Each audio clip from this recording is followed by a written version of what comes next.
கட்டபொம்மன் வரல கொஞ்சமாக செத்தானுங்க. காலின்ஸ் பேர் 1-2 பேர் தான் அவுட்டு. ஊமத்துறை எடுத்து பொறுப்புதுன்னு ஒரு 50-100 பேர் அவுட்டு. பெரிய பெரிய ஆளுங்க செத்தவன அவனவன கிடையாது.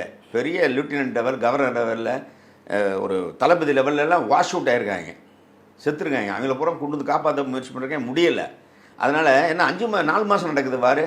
கட்டபொம்மன் ஏற்று பண்ண வார் 3 நாள் தானே. 4 நாள் தான் கட்டபொம்மனுக்கும் பானர்மனுக்கு நடந்த வார். 4 நாள் கோட்டை விழுந்தது, வீரவண்டி எஸ்கேப்பு. கட்டபொம்மன் கூட்டு வந்து தூக்கு போட்டுறாருங்க. ஆனால் ஊமத்துறை ஏற்று நடந்த போர் வந்து 4 மாதம் கண்டினியூஸா 5 போர் நடக்குது. 5 போரில் 5ல் ஜெயிக்கிறாரு ஊமத்துறை. 6வது போரில் கரண் அக்னி வந்த பிறகு தோக்குறாரு. இப்போ 5 போர் 4 மாதம் விதிஷான் இருக்க மாதிரி ஒரு ஊமையன். பெரிய எப்படி கமாண்டிங் கொடுப்பா, கமாண்டிங் எப்படி எப்படி கொடுப்பா அவர் பண்ணுவார். கையில் ஒரு புல்லை கிள்ளி கையில் வச்சு பூன்னு ஊதி காட்டி கை தட்டு வரான். அந்த புல் வந்து இங்கிலீஷ்காரங்களாம்.